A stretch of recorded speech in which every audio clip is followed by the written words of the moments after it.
Hello बच्चों, कैसे हो आप लोग। आशा करता हूँ कि आप लोग बहुत स्वस्थ होंगे और खूबसूरत तरीके से अपने एग्ज़ाम का प्रिपरेशन कर रहे होंगे। जैसा कि आपको पता है कि आज हम आप लोगों के लिए साइंस का बूस्टर लाए हैं, जो निश्चित रूप से आपके प्रिपरेशन को बूस्ट कर देगा। और ये बूस्टर मैं बिहार बोर्ड के द्वारा जो लॉन्च किया गया था मॉडल पेपर, उसका एक सेट लेके आए हैं, ठीक ना। आज हम पूरा उस सेट को करेंगे। इसमें 80 क्वेश्चंस होगा और 80 क्वेश्चंस में से आपको 40 पूछा जाता है ना। तो 80 में से 40 बोलता है लिखने के लिए।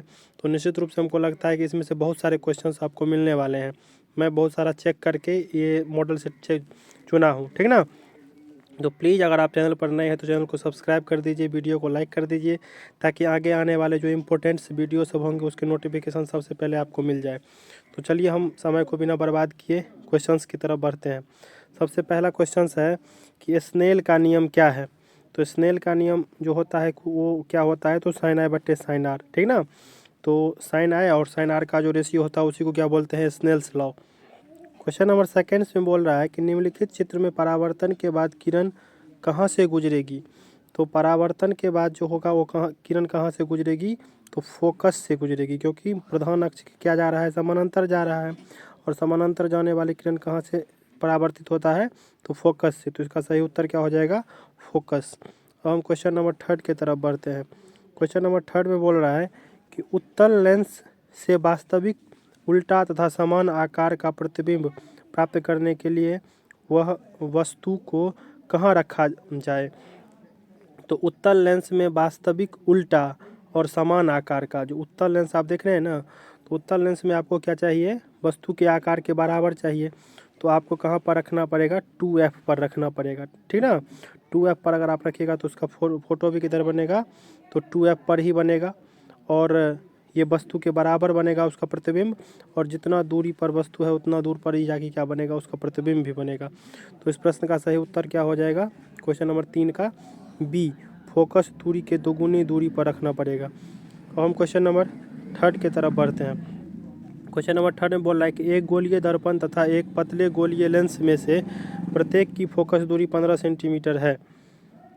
एक गोलीय दर्पण तथा एक पतले गोलीय लेंस में से प्रत्येक की फोकस दूरी 15 सेंटीमीटर है।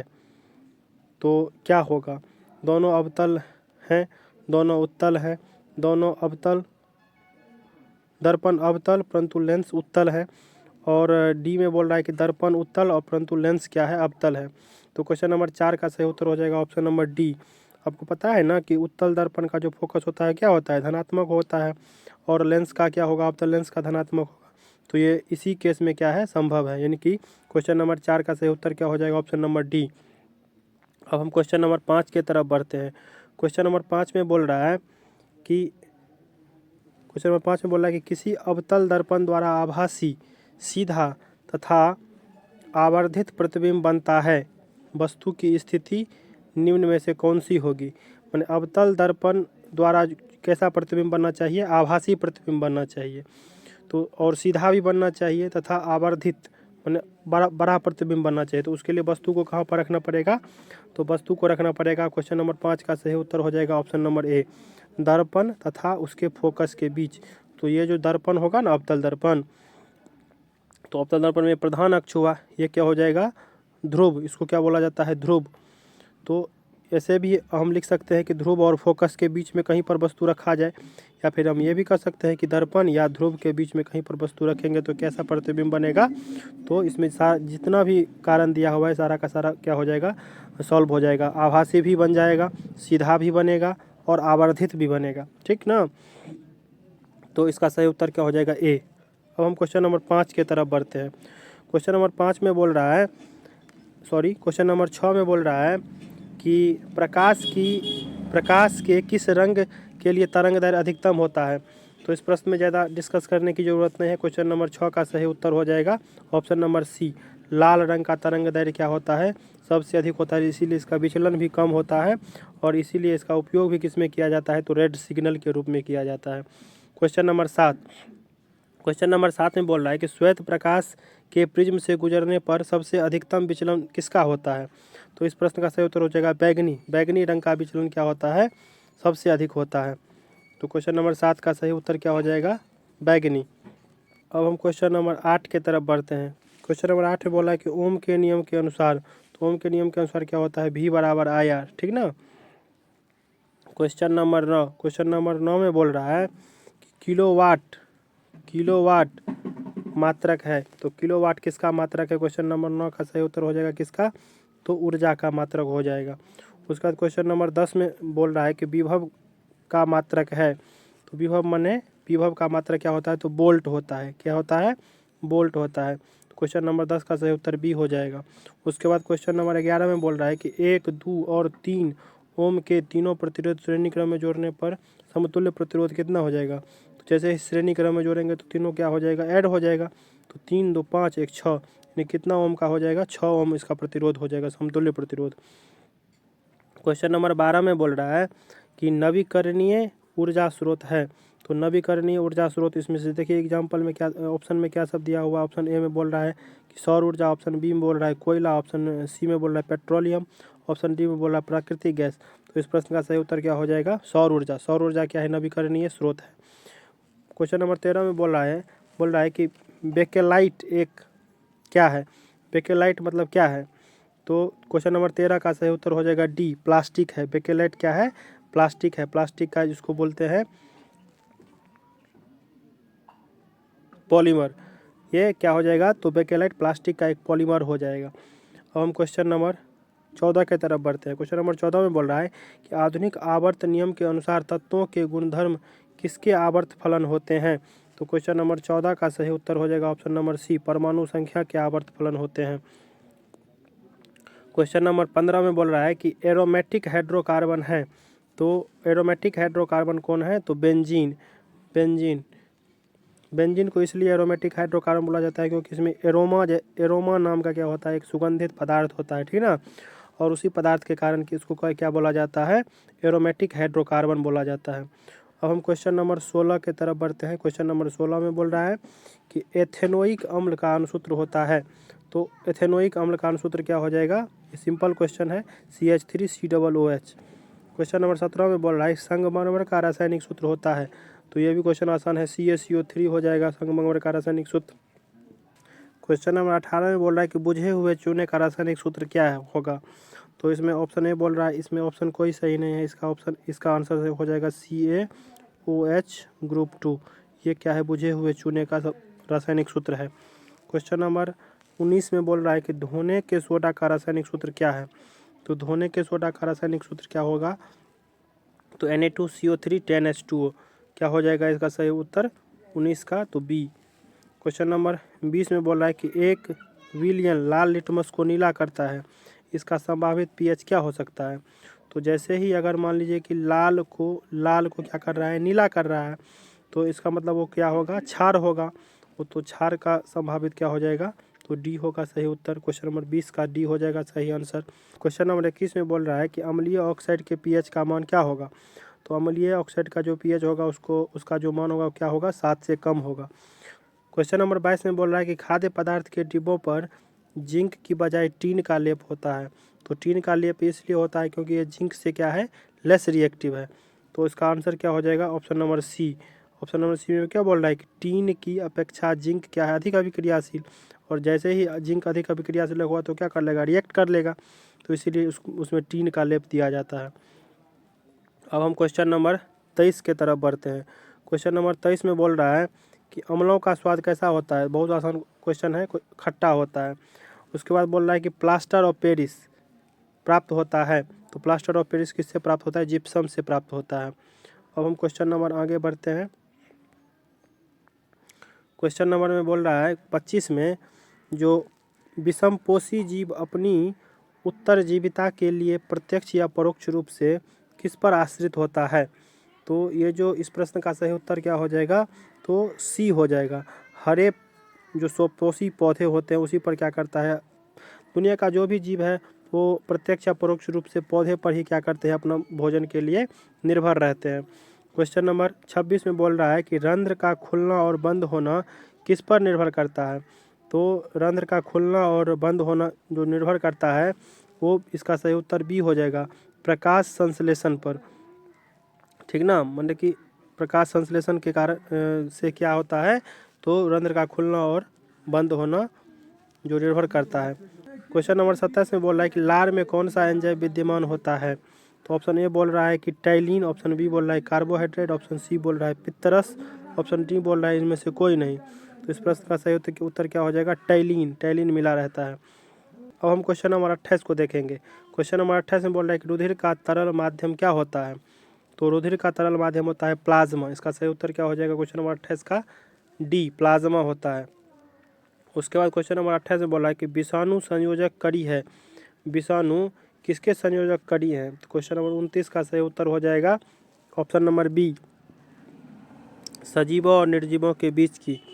उसके बाद क्या बोल रहा है क्वेश्चन नंबर 30 में, जीवों में ऊर्जा की प्राप्ति होती है।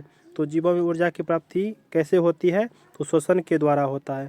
श्वसन से ही क्या होते हैं, ग्लूकोज ब्रेक करता है और एटीपी के रूप में हमारे शरीर में ऊर्जा संचित होते हैं। एटीपी का पूर्ण रूप क्या होता है, तो एडेनोसिन ट्राइफॉस्फेट, ठीक ना, एडेनोसिन ट्राइफॉस्फेट एटीपी। और एडीपी भी बनता है जब फॉस्फेट इससे क्या हो जाता है, एक निकल जाता है। तो जैसे इसमें कितना है, तो 3 फॉस्फेट है, इसमें क्या हो जाएगा, 2 फॉस्फेट हो जाएगा। जैसे ही 3 फॉस्फेट में से 1 फॉस्फेट निकलेगा तो ऊर्जा मुक्त होगा और वो क्या बनने लगा, एडीपी। और फिर एडीपी क्या कर लेगा, एटीपी बना लेगा और इसी को क्या बोलते हैं, क्रेब्स साइकिल बोलते हैं। तो क्वेश्चन नंबर 30 का सही उत्तर क्या हो जाएगा, श्वसन। अब हम क्या करेंगे, क्वेश्चन नंबर 31 को देखेंगे। 31 में बोल रहा है कि जीवधारियों को ऊर्जा की आवश्यकता होती है। तो जीवधारियों की ऊर्जा की आवश्यकता किसके लिए होता है, तो जैविक क्रियाओं को करने के लिए होता है। क्वेश्चन नंबर 32 के तरफ बढ़ते हैं। क्वेश्चन नंबर 32 में बोल रहा है कि कोशिका में ऊर्जा संचित होता है। तो अभी बताए हैं कोशिका में ऊर्जा किसके रूप में संचित होता है, एटीपी के रूप में संचित होता है। क्वेश्चन नंबर 33 में बोल रहा है कि रुधिर का ऑक्सीजनीकरण होता है। तो रुधिर का जो ऑक्सीजनीकरण कहाँ पर होता है, तो क्वेश्चन नंबर 33 का सही उत्तर हो जाएगा फेफड़ा के अंदर, ठीक ना, फेफड़ा के अंदर ही क्या होता है, तो उसका ऑक्सीजनीकरण होता है। और ऑक्सीकृत रक्त को ही क्या कहते हैं, शुद्ध रक्त भी कहते हैं। क्वेश्चन नंबर 34 में बोल रहा है कि रुधिर का रंग लाल होता है। तो हीमोग्लोबिन की उपस्थिति के कारण क्या होता है, तो रुधिर का रंग लाल होता है। क्वेश्चन नंबर 35 में बोल रहा है कि मूत्र का निर्माण होता है। तो मूत्र का निर्माण कहाँ पर होता है, तो क्वेश्चन नंबर 35 का सही उत्तर हो जाएगा ए, वृक्क के द्वारा होता है। अब हम कहाँ पर जाएंगे, क्वेश्चन नंबर 36 पे। तो क्वेश्चन नंबर 36 में बोल रहा है कि CFC का पूर्ण रूप है। तो CFC का पूर्ण रूप क्या होता है, क्लोरोफ्लोरोकार्बन। क्वेश्चन नंबर 37 में बोल रहा है कि चिपको आंदोलन की शुरुआत कब हुआ। तो चिपको आंदोलन का शुरुआत कब हुआ था, तो इसका सही उत्तर हो जाएगा सन 1970 ईस्वी में। उसके बाद हम क्वेश्चन नंबर 38 की तरफ बढ़ते हैं। क्वेश्चन नंबर 38 में बोल रहा है कि निम्नलिखित में कौन विद्युत का सुचालक है। तो ग्रेफाइट क्या है, विद्युत का सुचालक है। उसके बाद हम क्वेश्चन नंबर 39 की तरफ बढ़ते हैं। क्वेश्चन नंबर 39 में बोल रहा है कि निम्नलिखित में कौन ऊर्जा का नवीकरणीय स्रोत है। तो ऊर्जा का नवीकरणीय स्रोत क्या हो जाएगा, इसमें जितना ऑप्शंस दिया हुआ है, तो ऑप्शन ए में बोल रहा है कोयला, ऑप्शन बी बोल रहा है लकड़ी, ऑप्शन सी बोल रहा है पेट्रोलियम, ऑप्शन डी बोल रहा है प्राकृतिक गैस। तो इसमें जो 39 है, 39 का सही उत्तर कोई नहीं होगा। इसमें सारा का सारा क्या है, अनवीकरणीय संसाधन है। हाँ तो बेटा अब हम क्वेश्चन नंबर 40 को देखने वाले। क्वेश्चन नंबर 40 में बोल रहा है कि लॉर्डस्टोन क्या है। तो लॉर्डस्टोन किसको बोला जाता है, प्राकृतिक चुंबक को बोला जाता है। ये सब क्वेश्चन इंपॉर्टेंट है, आप लोग देख लीजिएगा और प्लीज़ अंत तक बने रहिए, आपको बहुत इंपॉर्टेंट क्वेश्चन सब मिलने वाले हैं। और प्लीज़ अपने दोस्तों के पास भी शेयर कर दीजिएगा ताकि उसको भी हेल्प हो सके और मुझे भी मोटिवेशन मिले कि किसी तरह से हम और अधिक से अधिक आप लोगों के लिए वीडियोज़ ला सकें। क्वेश्चन नंबर 41 में बोल रहा है कि निम्न में कौन सा पदार्थ लेंस बनाने के लिए प्रयुक्त नहीं किया जा सकता है। तो 41 का सही उत्तर क्या हो जाएगा, ऑप्शन नंबर डी, मिट्टी का उपयोग हम क्या कर सकते हैं, तो लेंस बनाने में नहीं कर सकते हैं। क्वेश्चन नंबर 42 में बोल रहा है कि किसी बिंब का अवतल दर्पण द्वारा बना प्रतिबिंब आभासी, सीधा तथा बिंब से बड़ा होता है। वस्तु की स्थिति कहाँ होनी चाहिए। तो सबसे पहले दर्पण क्या दिया हुआ है, अवतल दर्पण, सबसे पहले ये देखना है। उसका बोल क्या रहा है कि बना प्रतिबिंब आभासी होना चाहिए। तो अवतल दर्पण में बस एक ही शर्त है, जब क्या होता है, आभासी प्रतिबिंब बनता है तो कहाँ पर होना चाहिए, फोकस और ध्रुव के बीच में। तो फोकस और ध्रुव के बीच में देखिए कहाँ कौन सा ऑप्शन दिया हुआ है, मुख्य फोकस और वक्ता केंद्र, तो गलत हो जाएगा। वक्ता केंद्र पर गलत हो जाएगा, वक्ता केंद्र से परे, दर्पण के ध्रुव और फोकस के बीच, तो इसका सही उत्तर क्या हो जाएगा, ऑप्शन नंबर डी। अब हम क्वेश्चन नंबर 43 की तरफ बढ़ते हैं। क्वेश्चन नंबर 43 में बोल रहा है कि किसी बिंब का वास्तविक तथा समान साइज का प्रतिबिंब प्राप्त करने के लिए बिंब को उत्तल लेंस में कहाँ रखा जाएगा। तो ये क्वेश्चन पीछे भी कर चुके हैं, तो इसको रखा जाएगा कहाँ पर, तो फोकस के दुगुनी दूरी पर रखा जाएगा, ऑप्शन बी हो जाएगा इसका सही उत्तर। क्वेश्चन नंबर 44 में बोल रहा है कि अवतल दर्पण से परावर्तन के बाद किरण किस बिंदु से गुजरेगी। तो इसमें अगर मान लीजिए कि ये प्रधान अक्ष है, ये अवतल दर्पण है, तो इसमें अगर प्रधान अक्ष के समानांतर आ रहा है तो कहाँ से गुजरेगा, ये फोकस से गुजरेगा। हालांकि क्वेश्चन में जिक्र नहीं किया गया है कि ये प्रधान अक्ष के समानांतर आ रहा है, लेकिन ऐसा ही मान के आपको क्या करना पड़ेगा, आंसर देना पड़ेगा। तो ये कहाँ से गुजरेगा, फोकस से गुजरेगा। तो इसका सही उत्तर क्या हो जाएगा, ऑप्शन नंबर बी। अब हम क्वेश्चन नंबर 45 की तरफ बढ़ते हैं। अभिनेत्र लेंस की फोकस दूरी में परिवर्तन किया जाता है। तो अभिनेत्र लेंस जो होते हैं, माने नेत्र लेंस, तो उसमें फोकस दूरी किसके द्वारा जो नियंत्रित किया जाता है। तो 45 का सही उत्तर क्या हो जाएगा, पक्षाभि द्वारा। और यही क्या होता है, इसी के कारण पावर ऑफ एकोमोडेशन, जिसको सामंजन की क्षमता कहते हैं, वो डिम प्रकाश में भी हम किसी वस्तु को देख सकते हैं, और बहुत तेज प्रकाश में भी किसी वस्तु को क्या कर सकते हैं, देख सकते हैं। वो पक्षाभि के द्वारा ही क्या किया जाता है, उसको कंट्रोल किया जाता है। अब हम क्वेश्चन नंबर 46 की तरफ बढ़ते हैं। क्वेश्चन नंबर 46 में बोल रहा है कि दूरदृष्टि आँख साफ साफ देख सकती है। तो दूरदृष्टि अगर वाला कोई व्यक्ति है तो दूर की वस्तु को क्या कर सकता है, आसानी से देख सकता है। तो 46 का आंसर क्या हो जाएगा, ऑप्शन नंबर ए। अब हम क्वेश्चन नंबर 47 करने वाले हैं। क्वेश्चन नंबर 47 में क्या बोल रहा है, किसी बल्ब पर क्या लिखा हुआ है, 220 और 100। तो इसका सबसे पहले आई निकालेंगे, आई बराबर कितना हो जाएगा, 100 बाई 220, 0 0 कट हो गया, आई बराबर कितना आ गया, 10 बाई 22 आ गया। अब इसमें हम आई निकल गया है, तो इसके बाद हमको क्या निकालना है, तो पी निकालना है ना। तो पी बराबर कितना हो जाएगा, तो 110 दिया हुआ है, तो 110 गुने 10 बट्टे 22, 22 पंचे 10, 22 पंचे 110, तो क्या हो जाएगा 50। तो 50 वाट क्या हो जाएगा, इसका सही उत्तर हो जाएगा। अब हम क्वेश्चन नंबर 48 को देखेंगे। क्वेश्चन नंबर 48 में बोला है कि दो समान जो पदार्थ है उसका जो रेसिस्टेंस बनाया गया है उसको पहले श्रेणी क्रम में जोड़ा जाता है। तो जैसे ही श्रेणी क्रम में जोड़ा जाता है तो उसका समतुल्य प्रतिरोध 2R हो गया, और अगर उसी को समानांतर क्रम में जोड़ा जाएगा तो क्या हो जाएगा, 2R/2 हो जाएगा। इसको अगर हम सॉल्व करेंगे तो कितना हो जाएगा, R कैंसिल हो गया, 4/1 हो जाएगा, यानी कि 4:1 हो जाएगा। तो इसका सही उत्तर क्या हो जाएगा, डी हो जाएगा। अब हम क्वेश्चन नंबर 49 की तरफ बढ़ते हैं। क्वेश्चन नंबर 49 में बोल रहा है कि धारा मापने वाला यंत्र, धारा किससे मापा जाता है, तो एमीटर से मापा जाता है। अब नेक्स्ट क्वेश्चन की तरफ बढ़ते हैं 50। क्वेश्चन नंबर 50 में बोल रहा है कि विद्युत वाहक बल को किस यंत्र के द्वारा मापा जाता है। तो विद्युत वाहक बल जो होते हैं उसको किससे मापा जाता है, तो वोल्ट मीटर से मापा जाता है। उसके बाद क्वेश्चन नंबर 51 में बोल रहा है कि विद्युत और चुंबकत्व में घना संबंध है, इसका पता किसने लगाया। तो इसका पता किसने लगाया था, तो ऑस्ट्रेट ने लगाया था। अब हम क्वेश्चन नंबर 52 की तरफ बढ़ते हैं। क्वेश्चन नंबर 52 में बोल रहा है कि परिनालिका में धारा प्रवाहित होती है तो यह प्रदर्शित करता है।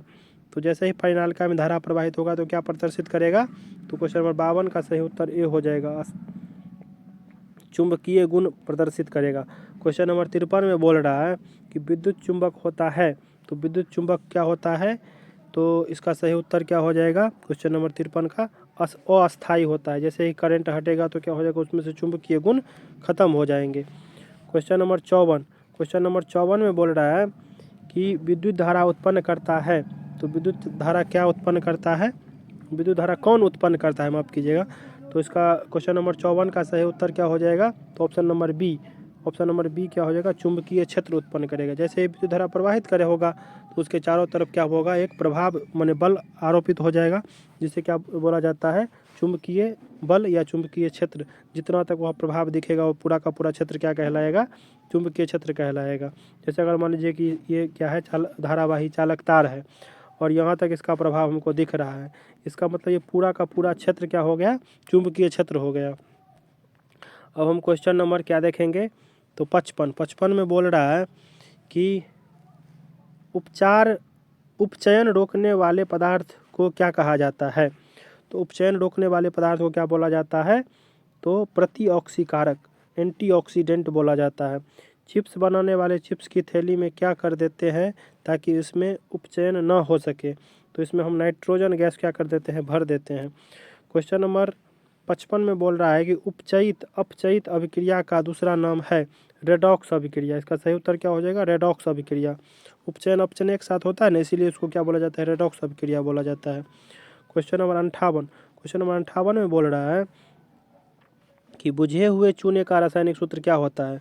तो इसमें फिर गलत ऑप्शंस दिया हुआ है, इसका सही उत्तर क्या हो जाएगा, CaOH ग्रुप 2, ये इसका सही उत्तर हो जाएगा।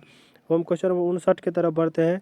नीचे दिए गए प्रतिक्रिया में किसका रंग हरा है।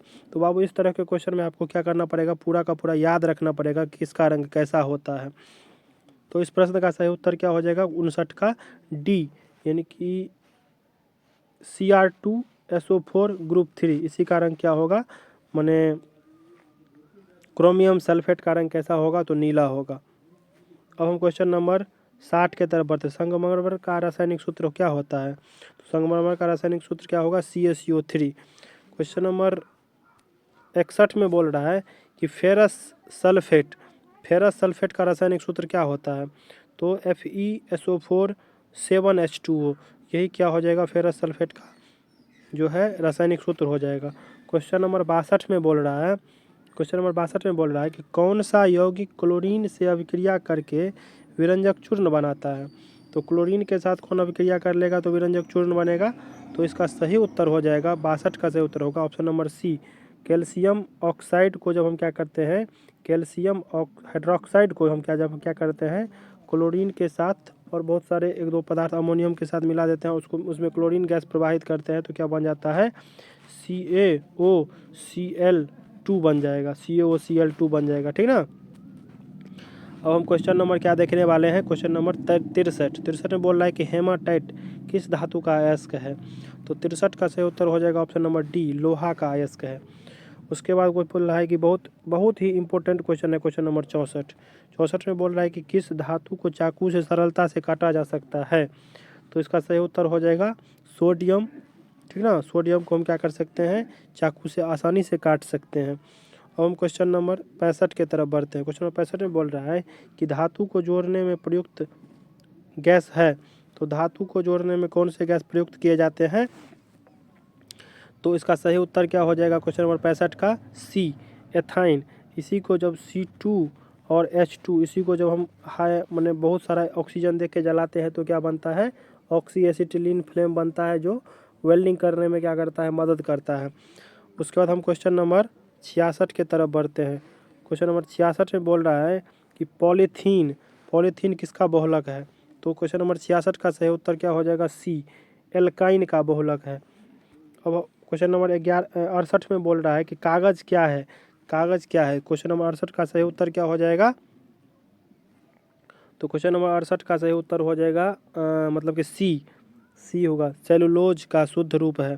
क्वेश्चन नंबर 67 छूट गया बाबू, उसका सही उत्तर जो हम बोल रहे हैं वो ये होगा कि अभिक्रियाशील मूलक ये C+C वाले कार्बनिक यौगिक होते हैं। तो इसका सही उत्तर क्या हो जाएगा, एल्कीन, ऑप्शन नंबर बी इसका सही उत्तर हो जाएगा। अब हम क्वेश्चन नंबर 69 की तरफ बढ़ते हैं। 69 में बोल रहा है कि मेथेन है एक, मेथेन क्या है एक। तो मेथेन इसका सही उत्तर क्या हो जाएगा, ऑप्शन नंबर सी, एल्केन है। ये एक हाइड्रोकार्बन भी हो सकता है, लेकिन हाइड्रोकार्बन तो इस पर ऑप्शन में नहीं दिया हुआ है, तो एल्केन इसका क्या होगा, सही उत्तर होगा। अब हम क्वेश्चन नंबर 70 करने वाले हैं। 70 में बोल रहा है कि दही के जमने में निम्नलिखित में से कौन सी क्रिया होती है। तो दही के जमने में कौन सी क्रिया होती है? तो किण्वन का क्रिया होता है। कौन सा क्रिया होता है? किण्वन का क्रिया। 71 में बोल रहा है, क्वेश्चन नंबर 71 में कि लार में कौन सा एंजाइम होता है? तो इसका क्वेश्चन का सही उत्तर टैलिन हो जाएगा। क्वेश्चन नंबर 72 में बोल रहा है कि ऑक्सिन, ऑक्सिन क्या है? तो ऑक्सिन एक क्या है? हार्मोन है, पादप हार्मोन है, ठीक ना। उसके बाद क्वेश्चन नंबर 73 में हम देखेंगे, 73 में क्या बोल रहा है कि बीजों की प्रसुप्ति कौन सा हार्मोन करता है? तो बीजों की प्रसुप्ति का मतलब हुआ जो जनन में कौन मदद करता है। तो इस 73 का सही उत्तर क्या हो जाएगा? ऑप्शन नंबर ए, ऑक्सिन करता है। क्वेश्चन नंबर 74 में बोल रहा है कि रक्षी कोशिकाएं कहाँ पाई जाती है? तो रक्षी कोशिकाएं कहाँ पाई जाती है? तो इसका सही उत्तर हो जाएगा बी, पत्तियों में पाई जाती है। उसका 75 में बोल रहा है कि वृद्धि हार्मोन उत्पन्न करने वाली अंतःस्रावी ग्रंथि का क्या नाम है?